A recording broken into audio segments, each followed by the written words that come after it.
আজকে চলে গেলাম একটু ঘুরতে। এটা হচ্ছে ঈদের তৃতীয় দিন। হ্যালো এভরিওয়ান, আসসালামু আলাইকুম। কেমন আছেন? তাসলিমা পার্টির ছোট্ট ব্লগ ভিডিও নিয়ে চলে আসলাম। আমাদের পরিবারকে সবাইকে নিয়ে চলে গেলাম একটু ঘোরার জন্য। সেটাই আপনাদের সাথে শেয়ার করছি। আমরা প্রথমে গিয়েছিলাম একটু হলে ছবি দেখার জন্য। তো ছবি দেখে সবাই চলে গেলাম খেতে। তো এই তো সবাই আমরা চলে আসছি এখানে খাওয়ার জন্য। এখানে হচ্ছে আমার ছেলে, ছেলের বউ, মেয়ে, মেয়ের জামাই, আমাদের ইরফান, আমাদের সুমরামণি, আমরা সবাই এখানে চলে আসলাম। আর এই যে আমার মেয়ের জামাই, ওরাও হচ্ছে এখানে ছবি তুলতেছে, ভিডিও করতেছে। আর আমার ছেলের বউ ভিডিও করে দিচ্ছে। তা আমি একটু ওদেরকেও একটু ভিডিও করে নিলাম। তারপরে এই যে আমার ছেলের বউ হাসতেছে, ওদের ভিডিও করতেছে, আমার ছেলে বসে আছে। এই তো আমাদের সুমরামণি, ও তো খেলাধুলা নিয়ে খুবই ব্যস্ত। আর আমি কি করব, আমার তো কোনো কিছু করার নাই। আমি বসে বসে ওদের ভিডিও করতেছে, পুরা ইসের ভিডিওটা করে নিলাম। এখানে সবাই চলে আসলাম আমরা একসাথে। তারপরে এই যে আমাদের এখানে এই পাশে আবার ইরফান বসে আছে, ইরফানকে নিয়ে আসলাম।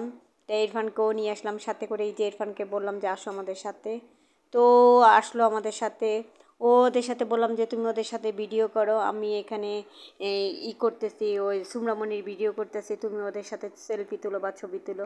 সুমরামণি তো খুবই আনন্দ, খুবই ব্যস্ত, ছোটো মানুষ, ও তো খেলাধুলা করবে। আমি আর কি করব, এখানে এত পরিমাণ গান চলতেছে, কি আর বলবো, গান তো আর দেওয়া যাবে না ভিডিওতে। তখন অবশ্য অনেক রাত হয়ে গিয়েছে, তখন বাজে রাত্রে 10টা থেকে 11টার মতন বাজে। ওই যে বাইরের পরিবেশটা দেখেন, এতটা সুন্দর লাগতেছে আমার কাছে, খুবই ভালো লাগতেছিল। ছবি শেষ করে আমরা চলে আসলাম এখানে। আমরা অনেক জায়গা ঘুরেছি, প্রত্যেকটা রেস্টুরেন্টে কিছু খাবারের জন্য আমরা গিয়েছিলাম, সেগুলো এখন পাওয়া যাচ্ছে না। তাই কি আর করব, তাই এখানেই চলে আসলাম, দেখি এখানে কি অর্ডার করা যায়। এই তো ওরা ওদের মতন ব্যস্ত দেখতেছে, আমাকে বলে যে আম্মু আপনি ভিডিও করে নেন। আমি কি করব, যে ইরফান নয়, ও আমার ছেলের সাথে কথা বলতেছে। আর এই যে ওরা ভিডিও করতেছে, ছেলে, ছেলের বউ, ওরা এখানে বসে সবাই সবার সাথে মানে এনজয় করতেছে।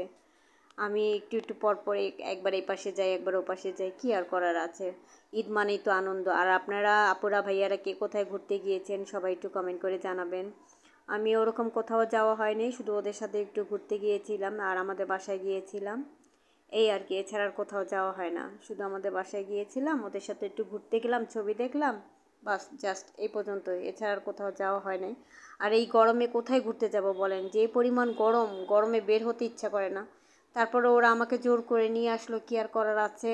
বললেন যে আম্মু আপনি বাসায় একা কী করবেন, আপনি আমাদের সাথে চলেন। তাই ওদের সাথে চলে আসলাম ঘোরার জন্য একটু। ভাবলাম যে একটু ভিডিও করা হয়ে যাবে এই ফাঁকে আমার, তা আমি একটু ভিডিও করে নিলাম। তা ভিডিওটা কেমন হয়েছে জানি না, আমার কথার মধ্যে যদি একটু ভুল ত্রুটি হয়ে থাকে সবাই একটু ক্ষমা দৃষ্টিতে দেখবেন, কারণ প্রচুর পরিমাণ ঠান্ডা পড়েছে। ঠান্ডার মধ্যে আমার মানে গলা ব্যথা হয়ে গেছে, গরম ঠান্ডা তো এর জন্য ঠান্ডা লেগে গিয়েছে। এই আর কি, জানি না ভিডিওটা কেমন হয়েছে। যদি ভালো লেগে থাকে তাহলে সবাই পুরো ভিডিওটা দেখে লাইক কমেন্ট করবেন। তো ভালো থাকেন, সুস্থ থাকেন, আজকের মতন এখানেই বিদায় নিব। ওকে, আল্লাহ হাফেজ।